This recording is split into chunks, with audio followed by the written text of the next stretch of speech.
Minggu ini kamu ada waktu? Bos wanita menjawab, bajingan. Dia kembali berkata, minggu ini, kalau begitu aku ke rumahmu sekarang.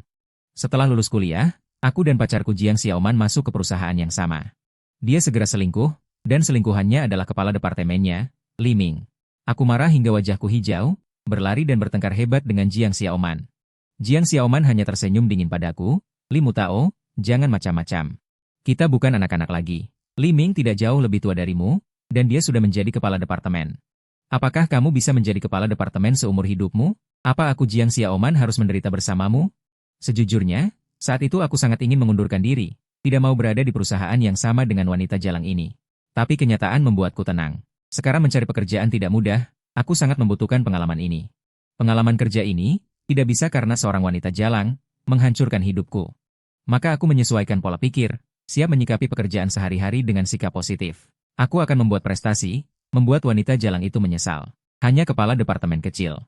Dia bahkan mengatakan aku seumur hidup tidak berani bermimpi. Hidupku tidak bisa ditentukan oleh wanita jalang. Namun bagaimanapun aku telah dikhianati. Penghinaan sebesar ini tentu membuat hatiku muram. Kebetulan akhir pekan, aku memutuskan untuk mendaki gunung. Aku pikir, pria seharusnya mendaki gunung. Mendaki tinggi melihat jauh, melegakan dada.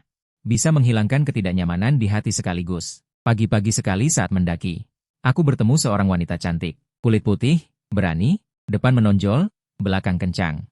Aura memukau. Tapi yang membuatku ingin tertawa adalah, wanita ini jelas tidak punya pengalaman mendaki. Dia malah mengenakan gaun bunga panjang. Setelah bertemu di jalur gunung, kami saling mengangguk sopan, tersenyum, lalu menyusuri dua jalur bercabang yang terpisah. Masing-masing menuju puncak. Saat aku mencapai puncak, tepat matahari terbit. Cahaya emas matahari menyebar, kemegahan seluruh kota terhampar di depan mata. Perasaanku yang muram langsung lenyap. Semangat heroik muncul. Aku seperti orang bodoh berteriak ke arah kota di bawah gunung, meluapkan berbagai emosi di hati. Baru saja teriakanku mereda, aku mendengar teriakan, lagi, suara seorang wanita. Dan suaranya penuh ketakutan. Aku tiba-tiba teringat saat naik gunung, wanita cantik yang mengenakan gaun bunga itu. Aduh, mungkinkah dia dalam bahaya? Maka aku mencari ke arah suara itu. Benar saja, dia dalam bahaya. Saat mendaki, kakinya selip, terguling ke lereng di samping jalur. Untungnya terhenti oleh semak-semak di lereng. Namun dalam proses terguling, dahan-dahan semak yang melintang juga merobek gaun panjangnya. Ketika saya menemukannya, dia tampak pucat, tangannya memegang kaki saya yang putih mulus seperti batu giok. Darah segar mengucur deras. Dia berlari ke arah saya, matanya tampak liar dan bingung. Wajahnya juga memerah. Saya berusaha tidak menatapnya, sambil mundur dan berkata, "Jangan takut, aku hanya ingin membantumu," kataku. Lalu saya mulai melepas baju. Suaranya penuh ketakutan, "Kamu buka baju mau apa?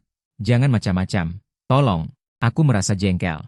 Saya menyerahkan jaket yang sudah dilepas, pakai ini untuk menutupi, setidaknya bisa sedikit melindungi. Dia tertegun, lalu dengan bersalah berkata, "Terima kasih, saya salah paham." Dia melilitkan jaketku di depannya, kedua lengan diikat di pinggang. Dari depan, setidaknya menutupi bagian bawah yang terekspos. Karena kakinya terkilir, dia tidak bisa berjalan. Kami mulai menelepon, berusaha mencari pertolongan. Tapi sayangnya tidak ada sinyal di gunung. "Bagaimana kalau aku menggendongmu turun?" usulku. Dia ragu-ragu, "Apa pantas?" Aku mengangkat bahu. "Aku sih terserah kamu. Atau kamu tunggu di sini. Aku turun cari tempat yang ada sinyal, cari orang untuk menyelamatkanmu. Tapi aku dengar gunung ini sering ada babi hutan." Aku tidak sengaja memikirkannya. Meskipun aku belum pernah lihat, tapi memang ada rumor babi hutan di gunung ini. Jelas dia ketakutan. Akhirnya dengan wajah memerah dia mengangguk. Dengan suara lembut dia berkata, "Maaf merepotkan, tolong gendong aku turun." Sebelum menggendongnya turun, perlu menangani luka di tubuhnya. Meski bukan luka yang mengancam jiwa, tapi lukanya terus mengeluarkan darah. Sebagai pendaki gunung senior, saya selalu membawa perlengkapan P3K. Itu kewajiban. Saya mengeluarkan dari tas, cairan disinfektan, kain kasa, dan plester. "Angkat sedikit bajumu, aku akan membalutnya." Dia tersipu malu. Lalu mengangkat jaket yang melingkar di kakinya. Saya menggunakan kapas yang dibasahi disinfektan untuk membersihkan luka, lalu mulai membalutnya. Selama ini, telapak tangan saya tidak sengaja menyentuh kulit pahanya. Saya bersumpah. Saat itu saya tidak melakukan gerakan tidak senonoh. Tapi kenapa napasnya mulai cepat, telinganya memerah? Astaga, apa paha adalah area sensitifnya? Pikiran saya pun mulai kacau. "Jangan dong, Ibu, ini membuatku tidak nyaman." Di tengah desahannya yang semakin berat, saya akhirnya selesai membalut kakinya. Sekarang harus menangani luka di pantatnya. Ini agak memalukan bagiku. Pantatmu ada duri." Kalau tidak dicabut, terserah kamu. Dia menunduk. Tiba-tiba dia berkata, aku ke belakang. Lalu saya mulai. Akan terasa sedikit sakit, tahannya. Dia mengangguk. Sejujurnya, kalau bilang saat ini pikiranku tidak terlintas apapun, itu bohong. Punggungnya yang licin bak batu giok itu sungguh godaan mematikan bagi pria. Aku tarik napas dalam, sebisa mungkin tidak memikirkan hal-hal kacau itu, lalu mencabut duri. Disinfeksi, balut luka, selesai dalam satu gerakan. Setelah semuanya selesai, aku dan dia sama-sama menghela napas. Saat itu, kami berdua sudah berkeringat deras. Wajahnya bahkan merah terasa panas. Benar-benar menyiksa. Hal sesederhana ini terasa seperti mengalami pertempuran besar. Saat menggendongnya turun gunung. Dua kelinci putih di dadanya melompat-lompat di punggungku. Membuatku sulit menahan diri. Seketika, suasana menjadi mesra sekaligus canggung. Apa kamu lelah? Mungkin kita? Dia berbisik di telingaku. Aku menggeleng. Tidak apa-apa. Jangan bilang ini turun gunung, bahkan menggendongmu naik gunung pun tidak masalah. Ini bukan sombong. Lulus kuliah di usia paling prima, dan aku juga bukan tipe kutu buku yang lemah. Sebaliknya, aku suka berolahraga, tubuhku bugar, meskipun jaketku sudah kulemparkan padanya.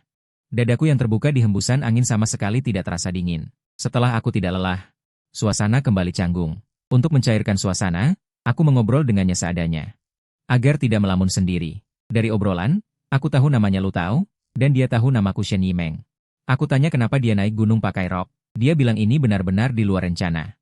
Dia sedang bad mood, nyetir tanpa tujuan sampai kaki gunung, lalu iseng memutuskan naik gunung. Aku tanya kenapa bad mood. Dia bilang tidak mau kerja, ingin kuliah ke luar negeri ambil seni.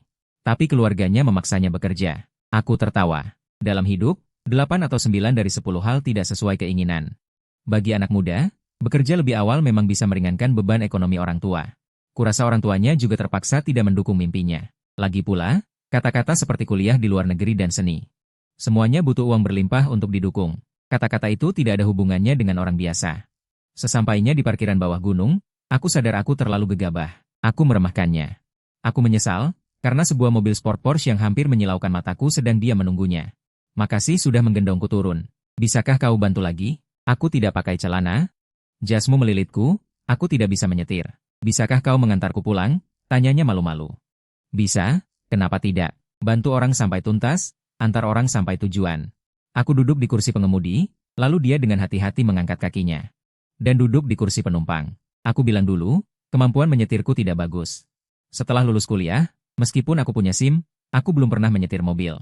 Pengalaman menyetir satu-satunya hanya di mobil jelek di sekolah mengemudi. Pertama kali langsung menyetir mobil sebagus ini. Aku agak grogi. Dia melihat kegelisahanku, lalu tersenyum. Tenang saja, santai aja. Kalau tergores atau terserempet, aku tidak akan menyalahkanmu. Aku tersenyum. Meskipun dia bilang begitu. Aku tetap sangat tegang. Sepanjang jalan, kedua tanganku mencengkeram setir. Menyetir dengan sangat hati-hati, sampai-sampai mobil sport itu melaju secepat sepeda. Dia melihat ekspresi seriusku, sedikit tersenyum, lalu mulai memberiku arahan dari samping.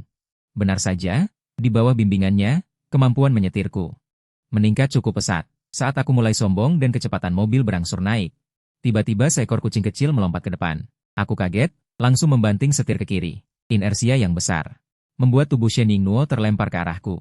Saat aku menginjak rem dan berhenti, kepala Shen Yingnuo sedang terbenam di pangkuanku. Suasananya sangat canggung. Teman-teman, ini sungguh bukan salahku. Siapa suruh dia tidak pakai sabuk pengaman?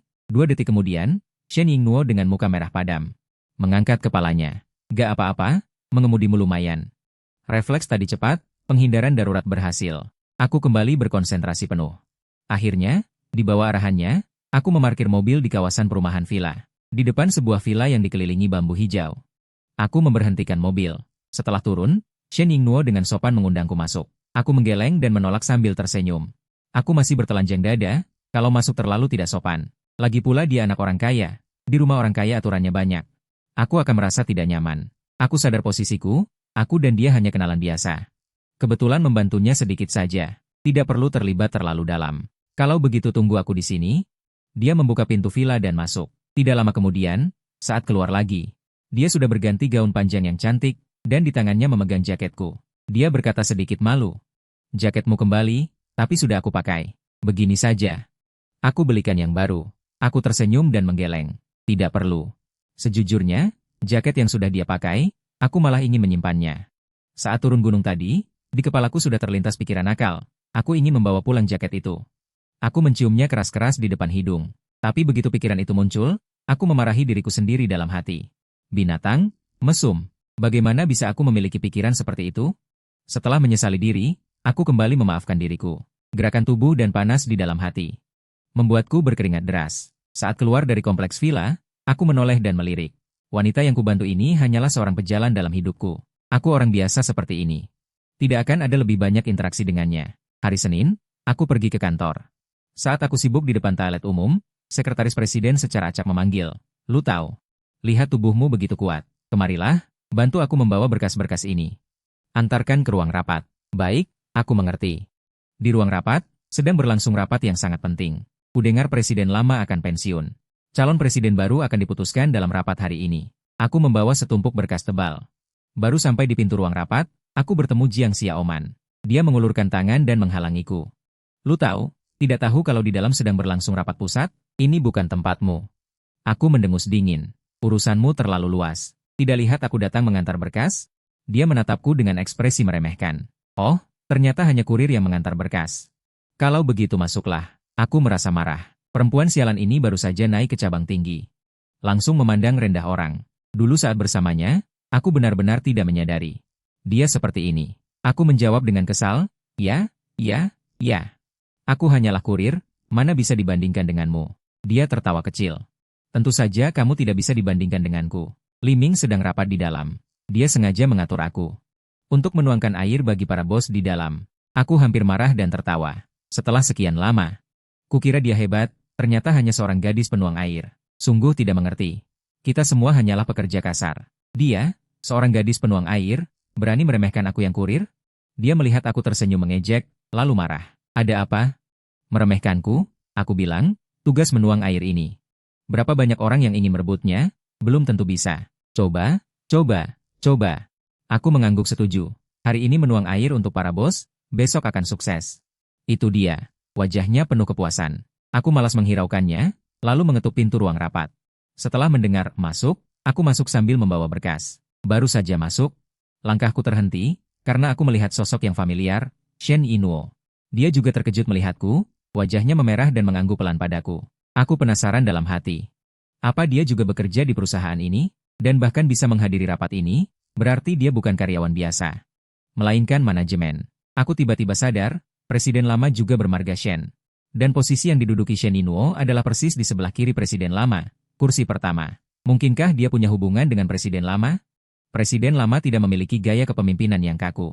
Melihatku membawa tumpukan dokumen tebal, dia tersenyum dan berkata, "Kamu sudah bekerja keras, anak muda." Aku tersadar dari lamunan. "Sama-sama, Pak Shen. Dokumennya ditaruh di mana? Karena sudah kamu bawa, tolong bantu lagi sebarkan dokumen ini kepada yang hadir." Masing-masing satu.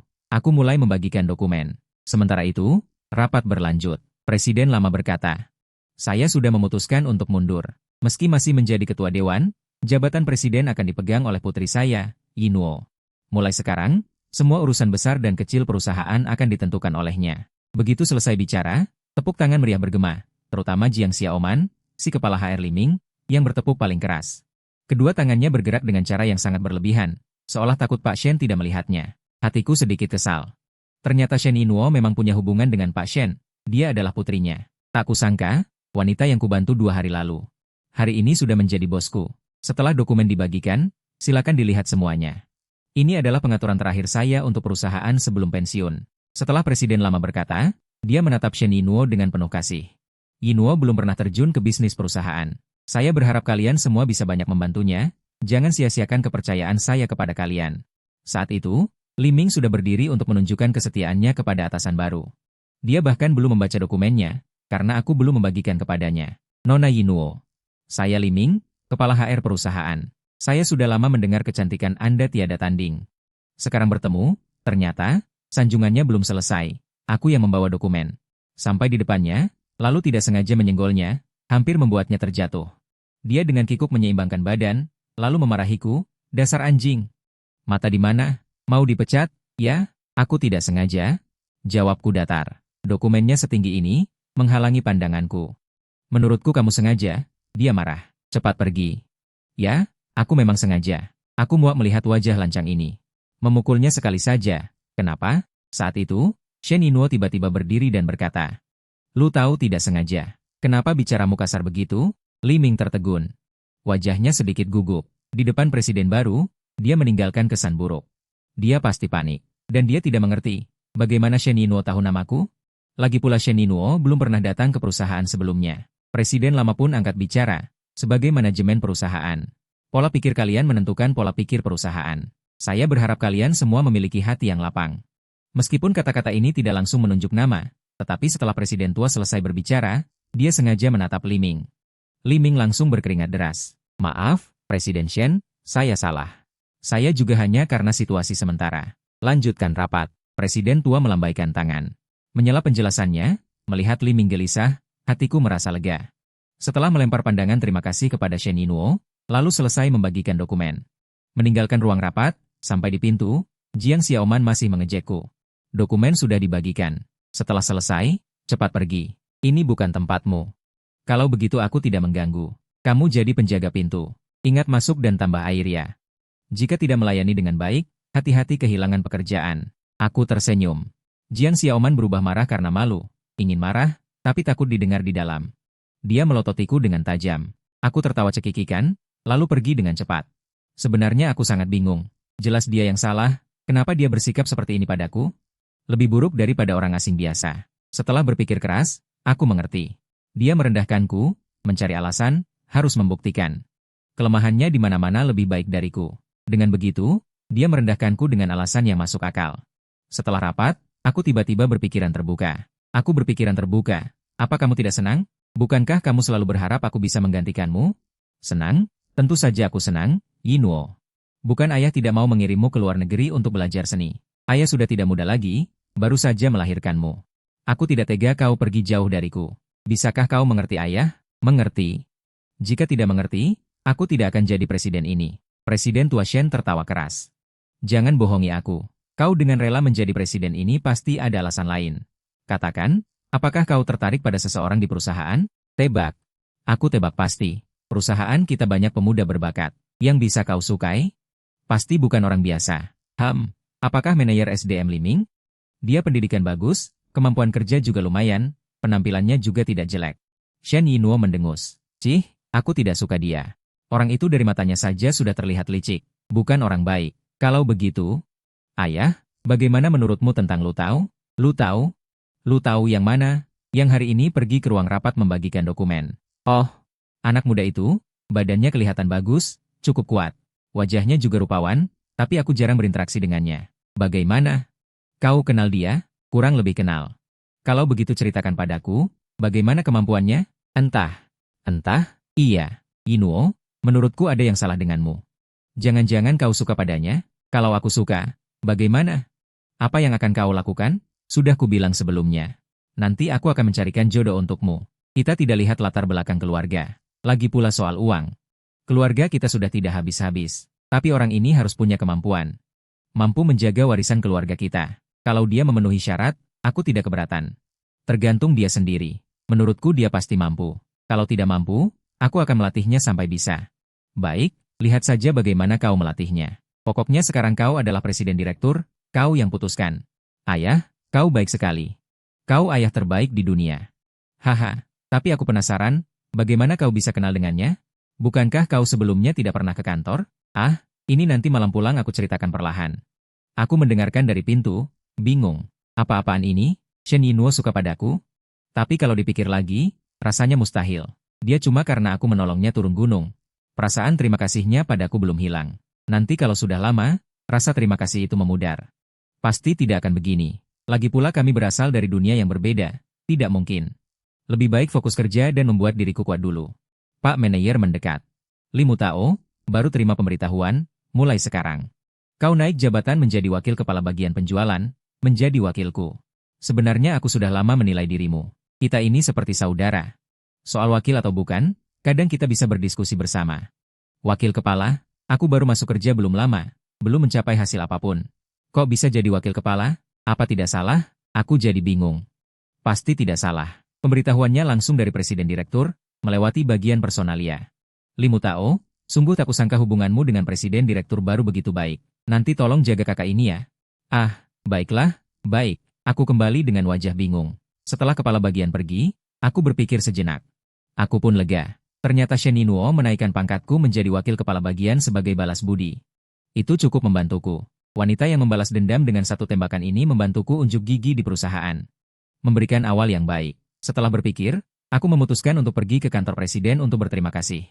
Baru sampai di luar kantor presiden, aku sudah mendengar suara dari dalam. Presiden Shen, mengapa penunjukan Lu Tao tidak melalui Departemen SDM kami? Itu tidak sesuai aturan dan prosedur. Shen Yinluo menjawab dengan tenang, aturan apa, Manajer Shen? Apakah Anda menyuruh saya bekerja? Tidak berani, tidak berani. Hanya penasaran apakah Anda dan Lu Tao saling kenal. Jadi kamu datang untuk bertanya padaku? Penasaran bukanlah hal baik, penasaran bisa membunuh. Shen Yinluo berkata dengan tegas, Manajer Li, lakukan saja urusanmu sendiri. Jangan ikut campur hal yang bukan urusanmu. Aku di depan pintu, dalam hati berkata, wah, hebat. Tak kusangka Shen Yinluo memiliki sisi tegas seperti itu. Pikir-pikir juga iya. Dia tumbuh di samping presiden lama. Benar-benar putri dari ayah yang tangguh. Presiden lama meskipun ramah. Tapi dalam menghadapi masalah, dia tidak main-main. Ketika perlu tegas, auranya akan muncul. Shen Yinluo juga begitu. Meskipun saat aku pertama turun gunung, dia hanyalah wanita lembut, tapi saat ini.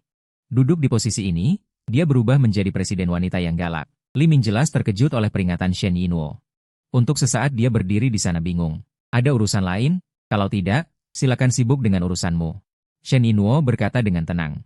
Seharusnya, saat itu Li Ming pergi. Tapi dia malah membuat masalah. Presiden Shen, untuk merayakan pelantikan Anda sebagai presiden. Saya sudah memesan makan malam cahaya lilin di restoran terbaik di sini. Maukah Anda menghadirinya? Aku di pintu terkejut. Makan malam cahaya lilin? Ayolah, niatmu untuk mendekati Shen Yinluo terlalu jelas. Benar saja, Shen Yinluo menjawab dengan dingin, terima kasih atas niatmu. Tapi menurutku, makan malam cahaya lilin tidak pantas. Itu tempat untuk sepasang kekasih duduk bersama. Setelah topik terbuka, Li Ming memanfaatkan kesempatan untuk mengisyaratkan pada Shen Yinluo, Presiden Shen. Memang aku tidak bermaksud begitu. Tapi, siapa yang bisa memastikan masa depan? Terus terang, begitu melihat Anda, saya langsung jatuh cinta pada Anda. Aku benar-benar tidak bisa menahan diri. Kurang ajar, Shen Yinluo memukul meja. Siapa yang mengizinkanmu mencintai aku? Keluar, kebetulan aku di pintu mengetuk. Presiden Shen, bolehkah saya masuk? Begitu melihatku, mata Shen Yinluo langsung menjadi lembut. Tapi segera, dia menatap tajam ke arah Li Ming. Pergi. Jangan suruh aku ulangi lagi. Jika perkataanmu hari ini membuat Lu Tao salah paham. Kamu tunggu saja ambil gaji di keuangan dan pergi. Li Ming benar-benar bingung. Tatapannya padaku sangat rumit. Bukan, kenapa kau lihat aku? Aku juga bingung. Apa maksudnya aku salah paham? Setelah Li Ming pergi, aku jelaskan maksudku. Pak Shen, terima kasih telah mengangkatku sebagai wakil manajer. Tapi aku tahu kau melakukan ini karena kejadian turun gunung itu. Tenang, aku akan bekerja keras. Jika aku tidak menghasilkan prestasi, kau bisa pecat aku nanti. Shen Yinluo tidak menjawab perkataanku, malah tersenyum dan bertanya padaku. Lu tahu, apa yang biasa kau lakukan? Mendaki gunung, traveling, kolaborasi. Intinya, melakukan hal yang kusukai. Shen Yinluo wajahnya memerah. Melakukan hal yang kusukai, aku menyadarinya dan merasa geli sekaligus kesal. Shenzong, jangan salah paham. Bukan maksudku begitu. Dia bertanya lagi. Biasanya suka makan apa? Banyak. Yang paling suka adalah daging panggang. Shen Yinluo tampak berpikir. Keesokan harinya, menjelang siang, tiba-tiba tercium aroma daging panggang yang kuat di kantor. Di bawah tatapan semua orang, Shen Yinluo membawa tas besar. Lu tahu? Ini adalah wagyu yang baru dikirim via udara pagi ini. Aku minta koki di rumah memanggangnya. Coba lihat rasanya. Mendengar itu, orang-orang di kantor langsung gempar dan mulai berbisik-bisik. Astaga, Shen memberi Lu Tao daging panggang? Apa yang dia lakukan? Maksudnya memamerkan pada kami? Aku juga agak terkejut. Shen Jenderal, meskipun aku belum pernah makan. Tapi aku tahu wagyu itu mahal. Kau ini, jangan pedulikan mahal atau tidak. Cepat makan. Aku ini, tidak pantas menerima tanpa berkontribusi. Shen Yinluo tersenyum tipis. Kontribusimu besar. Setelah melihatku menerimanya, Shen Yinluo pergi dengan puas. Aku mengundang semua orang di departemen penjualan untuk mencicipi bersama. Semua senang. Aku kira ini sudah berakhir. Tapi hari ketiga, Shen Yinluo datang lagi dengan tas. Lu tahu, cepat kemari makan daging panggang. Aku agak bingung. Kenapa lagi? Shen Yinluo tersenyum lembut. Tidak kenapa-kenapa. Hanya karena aku ingin kau makan. Tidak boleh. Daging ini tidak murah. Aku tidak bisa memakannya. Kamu harus makan. Jika kamu tidak makan, aku akan memecatmu. Shen Yingnuo meletakkan tas di meja. Aku tampak muram. Setelah menjadi bos yang otoriter, semuanya tidak masuk akal begini. Baik, aku makan. Lagi pula, setelah rasa terima kasihnya padaku berlalu. Seharusnya dia tidak akan seperti ini lagi. Tapi aku terlalu banyak berpikir.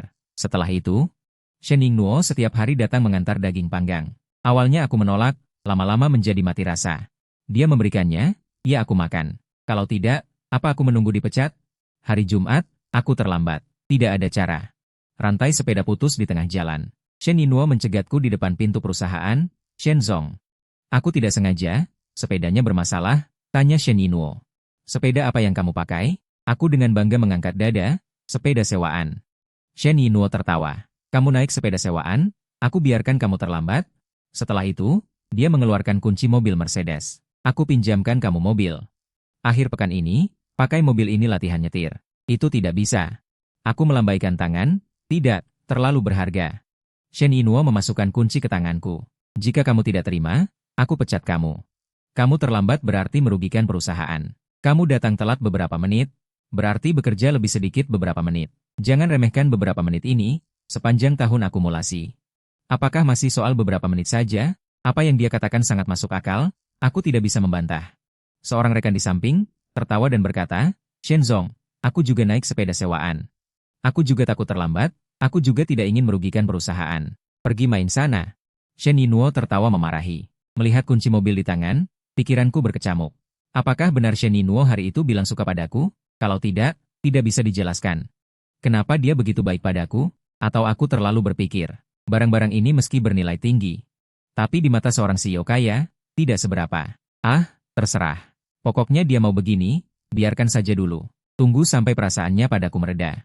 Baru kembalikan barang-barang ini. Peristiwa aku diberi mobil oleh Shen Yingnuo cepat menyebar di perusahaan. Semua diam-diam membahas, apa aku dan Shenzong benar-benar pasangan? Bahkan beberapa rekan wanita yang suka gosip. Entah dari mana dapat kabar, dengan yakin mengatakan aku dan Shenzong akan berkencan. Aku sudah kesal. Kencan apaan? Aku sendiri tidak tahu. Kami mau kencan? Astaga, aku dan Shen Yingnuo. Sama sekali bukan dari dunia yang sama. Yang harus aku lakukan adalah menjadi kuat sendiri. Laki-laki, mengandalkan orang lain lebih baik mengandalkan diri sendiri. Berharap pada seorang CEO wanita kaya. Hal seperti dongeng itu tidak masuk akal. Tapi rumor ini tetap membuat banyak orang cemburu. Di antaranya, Li Ming dan Jiang Xiaoman paling tidak suka padaku. Tatapan Li Ming padaku sudah sangat tidak bersahabat. Aku mengerti, dia pikir Shen Yingnuo bahkan jika di perusahaan menyukai seseorang. Seharusnya dia tertarik pada tipe elit seperti ini. Akulah yang menghancurkan mimpinya untuk mengejar Shen Yingnuo. Dan Jiang Xiaoman merasakan krisis besar. Suatu krisis di mana aku harus sukses dan dia harus menjadi badut. Dia mencegatku di lift dan mencemooh, tidak terlihat ya. Lu tahu, kamu punya kemampuan seperti ini? Kemampuan apa? Aku sendiri tidak tahu, jangan pura-pura. Tidak kusangka demi naik jabatan. Kamu malah mendekati Shen? Aku menjawab dingin, pertama, aku dan Shen tidak bersalah. Kedua, kamu sendiri selingkuh demi naik jabatan. Apa hakmu bicara? Jiang Xiaoman menjadi marah karena dibalas. Lu tahu, jangan kira dengan mendekati Shen, kamu bisa berubah dari ayam hutan menjadi burung phoenix. Aku bilang padamu, orang kaya seperti Shen hanya iseng sesaat. Suatu hari nanti kalau dia bosan, dia akan meninggalkanmu. Aku terus membalas. Bagaimana kamu tahu kalau Li Ming juga tidak iseng? Pria brengsek seperti dia. Apakah dia tidak akan meninggalkanmu? Kita berbeda. Li Ming sungguh mencintaiku. Oh, benarkah? Lalu kenapa aku melihat? Li Ming ingin menyatakan cinta pada Shen, bahkan memesan makan malam di Zuguang, tapi malah dipermalukan dan pergi dengan malu. Apa katamu? Jiang Xiaoman berubah warna wajah. Tidak mungkin. Pasti tidak mungkin. Tanyakan saja padanya. Aku mengangkat bahu. Juga, aku peringatkan kamu, mulai sekarang mulutmu. Jaga bersih. Kalau masih bicara soal, mendekati, atau tidak, aku tidak akan memaafkanmu. Jiang Xiaoman menjerit, lu tahu, kamu pikir kamu siapa? Memaafkan aku, kamu cuma wakil kepala departemen penjualan. Li Ming adalah kepala departemen SDM. Dia lebih tinggi dari kamu. Coba sentuh aku, Li Ming tidak akan memaafkanmu. Jangan demi Shen, atau demi dirimu sendiri, berani menyinggung petinggi perusahaan? Baru saja dia selesai bicara. Dari belakang terdengar suara dingin, lalu bagaimana jika menyinggung? Hah, Shen? Melihat Shen Yingnuo muncul di belakang, Jiang Xiaoman langsung bingung. Siapa yang membuatku tidak senang? Tidak peduli posisinya apa, segera pergi. Setelah berkata, Shen Yingnuo sengaja menambahkan, membuat lu tahu tidak senang, juga harus pergi, lo. Jiang Xiaoman wajahnya merah padam, menunduk tanpa bicara, lalu lari cepat. Siapa orang ini? Shen Yinuo bertanya padaku. Mantan pacarku. Seorang wanita brengsek, bersama Li Ming dari SDM. Mereka membuatku dikhianati. Aku menjawab jujur. Oh, lalu sekarang bagaimana dengan dia? Sekarang aku tidak menganggapnya penting. Tidak berharga. Tapi dia selalu memprovokasiku. Aku benar-benar tidak mengerti apa yang dia pikirkan. Shen Yinuo berseru. Oh, tidak tahu apa yang dipikirkannya? Dia melihat ke arah punggung Jiang Xiaoman yang menjauh. Tatapannya tampak tajam. Untuk menghilangkan desas-desus, aku berusaha fokus bekerja. Malam itu, setelah menemani minum sampai hampir muntah, akhirnya aku berhasil mengurus seorang klien besar. Tapi klien ini sangat sibuk, hanya punya waktu minggu untuk menandatangani kontrak, dan dia juga meminta. Saat menandatangani kontrak, perlu kehadiran langsung presiden perusahaan. Tidak ada cara. Aku terpaksa menyetujuinya dulu, pulang ke rumah dalam keadaan linglung, hatiku masih khawatir. Apakah Shen Yinuo punya waktu minggu untuk menandatangani kontrak? Maka aku mengeluarkan ponsel dan mengiriminya pesan. Tak lama kemudian Shen Yinuo membalas pesan. Menjijikan, brengsek, brengsek. Kenapa dia memanggilku brengsek? Aku menggelengkan kepala yang pusing. Aduh, celaka. Dia pasti salah paham maksudku. Aku baru mau menjelaskan, tidak menyangka Shen Yinuo mengirim pesan lagi. Minggu ini sibuk, kalau begitu aku ke rumahmu sekarang. Selesai sudah. Dia benar-benar salah paham. Otakku yang sudah tidak bisa berpikir, langsung hang sesaat. Lelah, hancurkan saja. Aku menjatuhkan diri ke sofa. Mataku terpejam, aku tertidur. Keesokan harinya adalah hari Sabtu. Setelah bangun, aku melihat puluhan pesan yang belum dibaca di ponsel, langsung mengumpat, "Lu tahu? Kamu tinggal di mana? Kirim lokasimu padaku. Kenapa kamu tidak membalas pesan? Lu tahu, apa maksudmu sebenarnya? Bukankah kamu bercanda? Lu tahu, aku suka kamu. Aku suka kamu, suka kamu. Aku ingin bersamamu." Aku benar-benar mengumpat, aku tidak pernah menyangka. Shen Yinuo salah paham. Yang penting, setelah salah paham, dia tidak menolak. Artinya, dia tidak keberatan. Hatiku sangat kacau. Secara rasional, aku merasa diriku dan Shen Yinuo tidak akan memiliki hasil. Status sosial tidak sepadan, perbedaan terlalu besar. Tapi secara emosional, aku kembali mengutuk diriku sendiri. Lu tahu, kamu sok suci apa? Dia seorang gadis. Meskipun dia salah paham maksudku, tapi dia tidak menolak. Bukankah itu sudah jelas? Shen Yinuo benar-benar menyukaimu. Apa yang kamu takutkan? Pengecut, aku mencubit pahaku sendiri dengan keras, memutuskan untuk menjelaskan semuanya pada Shen Yinuo terlebih dahulu. Tidak peduli aku menerimanya atau tidak, aku tidak boleh membiarkan dia berpikir dengan bingung bahwa aku adalah orang seperti ini. Apa, minggu ini kamu ada waktu? Yang benar adalah, minggu ini kamu ada waktu. Aku menelepon Shen Yinuo. Menjelaskan situasinya. Yinuo, semalam untuk mengurus klien besar ini. Kamu sudah mabuk begini? Masih ingat mengingatkanku untuk menandatangani kontrak hari Minggu. Bagus, aku lihat kamu memang hebat. Semangat kerjamu patut dipuji. Mendengar dia tertawa, aku lega dan tidak kesal, bahkan bercanda dengannya. Tentu saja, ini klien besar. Kali ini perusahaan akan memberi hadiah apa padaku? Shen Yinuo hampir tanpa ragu langsung menjawab. Menghadiahkan aku untukmu. Boleh? Ah? Kedua ujung telepon hening. Aku bingung menjawab pertanyaannya. Dan Shen Yinuo juga diam, menunggu jawabanku. Akhirnya aku pasrah. Aku tidak bisa lari lagi. Apapun hasilnya nanti, sekarang aku harus meresponnya dengan penuh semangat. Benar, peduli bagaimana nanti, yang terpenting adalah pernah mencintai. Baik, hadiahkan dirimu padaku. Jangan bercanda. Akhirnya aku memberi jawabanku. Keesokan harinya, hari Minggu. Kontrak selesai dengan lancar. Aku dan Shen Yinuo resmi bersama. Benar-benar dua kebahagiaan. Dia sangat senang. Di bawah sinar matahari yang cerah, dia menggandeng lenganku berjalan di jalan. Seperti ingin mengumumkan ke seluruh dunia. Saat berjalan, kami bertemu Li Ming dan Jiang Xiaoman. Mereka berdua tertawa dan bercakap-cakap. Tampak seperti pasangan mesum. Tampaknya meskipun aku sudah bilang ke Jiang Xiaoman bahwa Li Ming ingin mengejar Shen Yinuo, tidak mempengaruhi hubungan mereka. Wajar saja, Jiang Xiaoman dan Li Ming bersama. Semata-mata karena kepentingan. Selama Li Ming masih menjadi kepala personalia, Jiang Xiaoman tidak akan bertengkar dengannya. Dalam hal ini, wanita jalang itu cukup sadar. Dia butuh bantuan Li Ming untuk naik jabatan di perusahaan. Tapi ketika Li Ming melihat aku dan Shen Yinuo, dia segera melepaskan tangan Jiang Xiaoman. Meskipun Shen Yinuo sedang menggandengku, meskipun Shen Yinuo sudah jelas bilang ke Li Ming bahwa kata tidak bisa memakan daging angsa.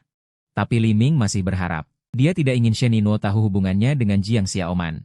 Wajah Jiang Xiaoman sangat jelek. Tidak tahu karena melihat aku dan Shen Yinuo, atau karena Li Ming melepaskan tangannya. Pokoknya sangat jelek. Li Ming maju menyapa, kebetulan sekali ya. Direktur Shen, setelah itu dia melirikku. Lu tahu, kamu juga ada Shen Yinuo mengeratkan genggamannya di lenganku. Kepala Li, apakah kamu pacaran dengan Jiang Xiaoman? Ah, bukan, bukan, jangan salah paham, Li Ming cepat menjelaskan.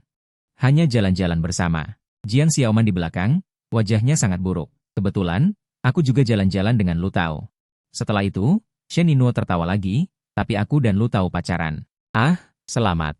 Li Ming berkata dengan ragu-ragu, kamu ini aku sangat tidak suka. Ah, Li Ming tidak menyangka. Aku akan berkata begitu. Untuk sesaat dia tidak tahu menjawab. Tapi Shen Yinuo dengan tegas berkata, Kepala Li, kau dengarkan? Aku tidak peduli apa masalah kalian sebelumnya, tapi aku berharap kamu jangan membuat Lu Tao tidak senang.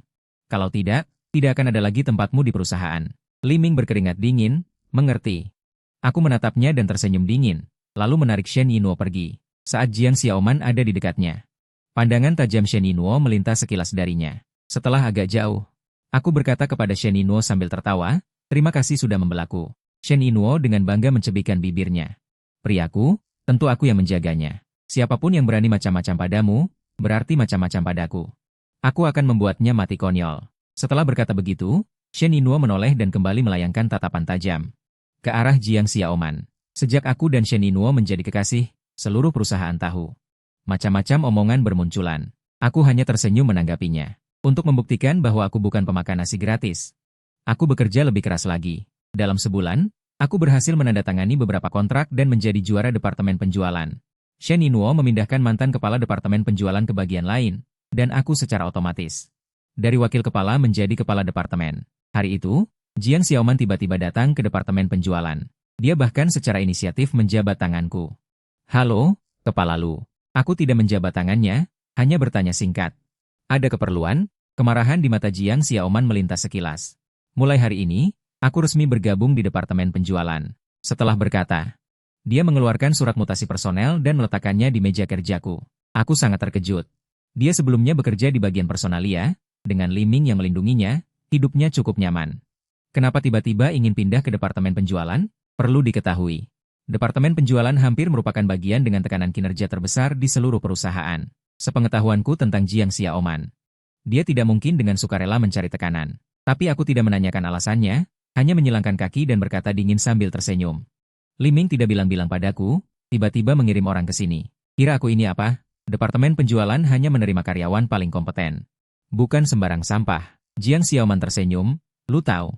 Aku tahu kau membenciku, tapi aku bukan sampah. Karena kau bisa menjadi juara penjualan perusahaan. Aku, Jiang Xiaoman, pasti juga bisa. Dia ternyata tidak marah. Kalau dulu aku memanggilnya sampah, dia pasti sudah marah besar. Ini semakin menguatkan kecurigaanku. Perempuan ini datang ke departemen penjualan, pasti tidak sesederhana itu. Karena tidak tahu apa rencana jahat mereka. Mutasi dari bagian personalia, Shen Yinuo sedikit marah. Bajingan mana yang tidak tahu diri? Apa itu Li Ming? Apa dia tidak ingin kerja lagi? Setelah berkata, Shen Yinuo menatapku lagi. Bagian personalia memindahkannya ke sini. Kau bilang? Bilang? Apa kau ingin balikan lagi? Api mati menyala kembali? Aku menggeleng. Yimo, apa kau percaya padaku? Shen Yinuo mendengus. Yang lain aku percaya, tapi soal begini, aku tidak mau ambil risiko. Aku tersenyum. Seluruh perusahaan ada di bawah pengawasanmu. Apa yang tidak kamu percayai? Lagi pula, mana bisa dia dibandingkan denganmu? Di hatiku, di dunia ini tidak ada wanita yang lebih cantik darimu. Shen Yinuo tersipu. Hanya mulutmu yang manis. Baiklah, biarkan dia di sini. Tapi, aku katakan sebelumnya, dia sebaiknya jangan berniat padamu. Jika tidak, aku tidak akan memaafkannya. Aku tersenyum tipis dalam hati. Jika Jiang Xiaoman berniat padaku, itu masih lumayan. Aku takut dia punya maksud lain. Sebulan kemudian, penjualan perusahaan menurun secara keseluruhan. Meskipun aku berusaha keras, tetap tidak bisa menghentikan kemerosotan ini. Aku mulai merasa tidak normal. Mengapa banyak klien yang sudah disepakati tiba-tiba berubah pikiran? Pergi ke pesaing untuk menandatangani. Bahkan beberapa calon klien yang belum dikembangkan, begitu dihubungi. Ternyata sudah menandatangani dengan pesaing. Pasti ada yang tidak beres. Shen Yinuo khawatir aku terlalu tertekan. Dia datang menghiburku, sayang, naik turunnya kinerja itu normal. Jangan terlalu memaksakan diri. Aku memegang tangannya dan tersenyum padanya. Tapi dalam hati aku berpikir cepat. Penurunan kinerja dimulai sejak Jiang Xiaoman datang ke departemen penjualan.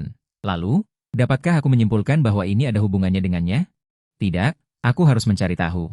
Keesokan harinya, aku memberikan Jiang Xiaoman sebuah data klien. Xiaoman, klien-klien di sini, hubungi dengan baik, usahakan mereka menandatangani kontrak. Setelah berkata, aku secara khusus menekankan, klien-klien ini sangat penting. Nilai transaksinya tidak akan rendah. Asalkan bisa tanda tangan, pasti bisa membalikan kinerja bulan ini. Lagi pula, kamu baru saja di departemen penjualan, tidak punya banyak sumber daya. Calon klien berkualitas ini aku berikan padamu, bisa meningkatkan kinerja pribadimu. Manfaatkan dengan baik.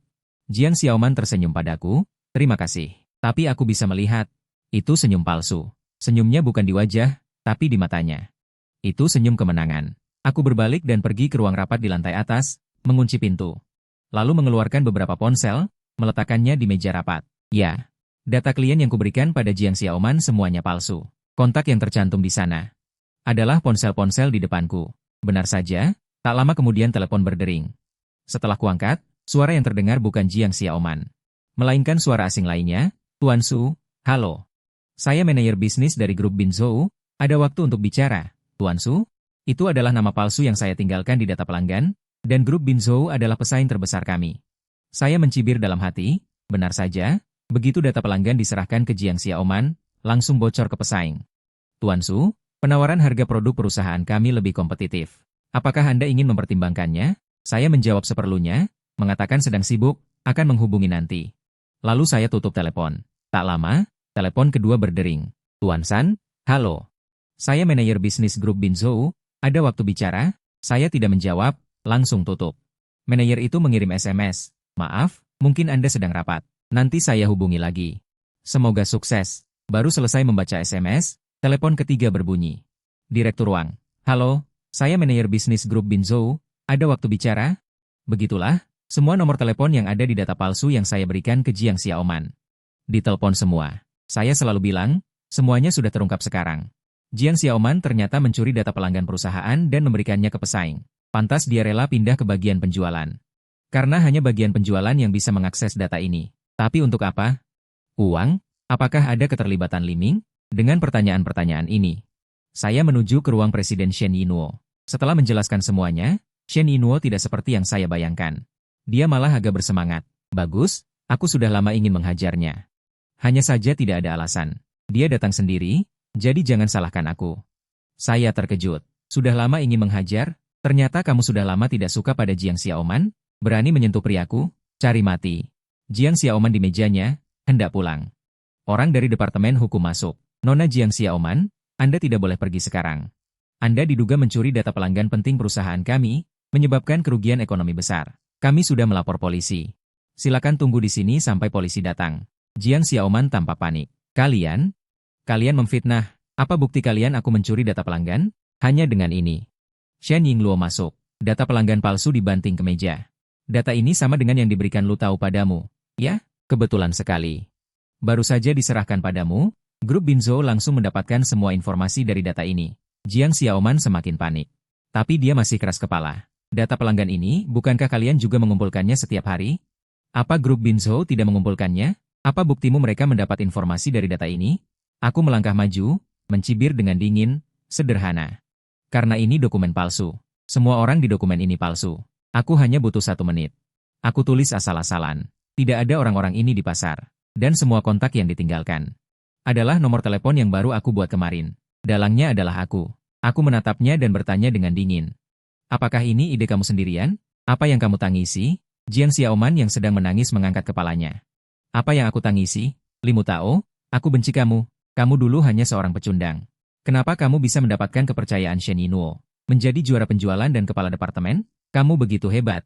Aku dulu salah menilaimu, tak bisa meniru. Aku benar-benar kagum dengan logikanya. Jadi, kamu tidak tahan melihatku sukses, kan? Benar. Aku memang ingin menghentikan momentum penjualanmu, memberikan semua klienmu ke Binzhou Group, maka kamu akan hancur.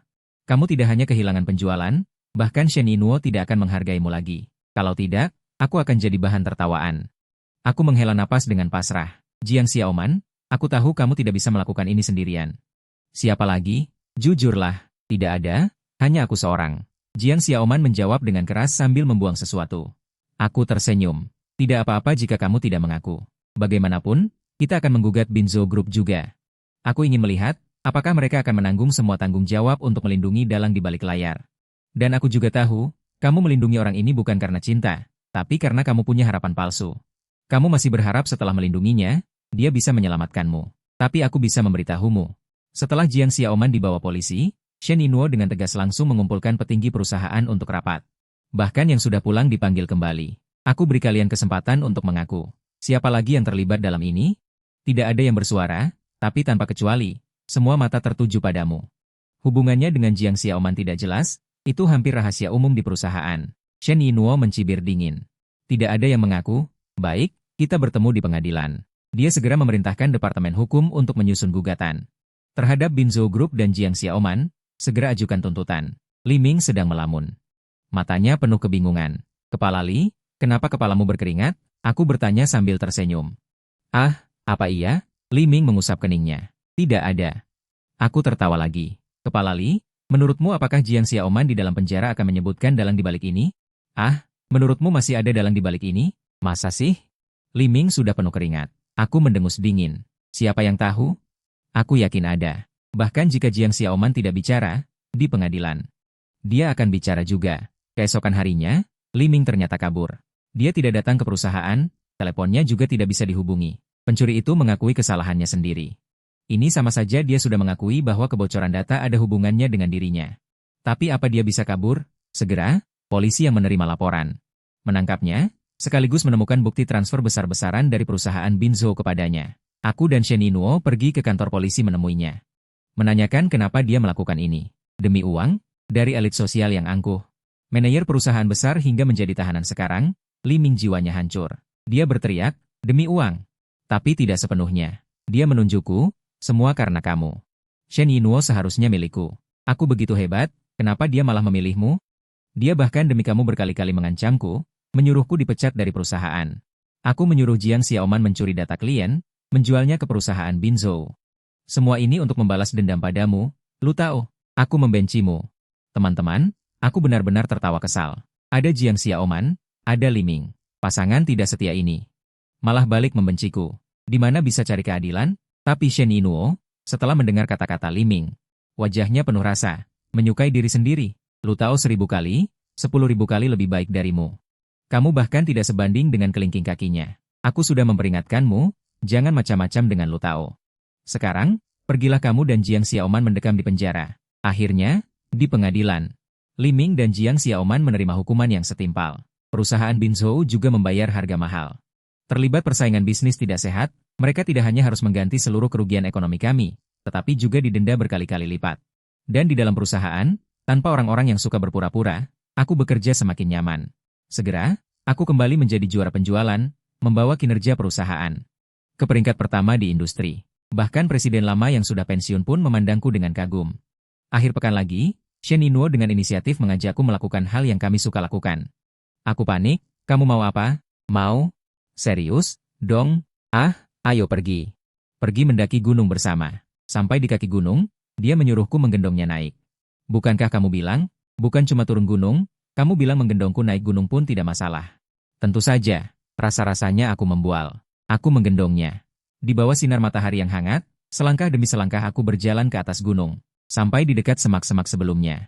Dia tiba-tiba tersenyum misterius. Lu Tao, waktu kamu memotong duri untukku yang ke-8 kali dulu. Apakah kamu punya pikiran jahat, terutama saat mencabut duri di pantatku? Aku bersikap serius.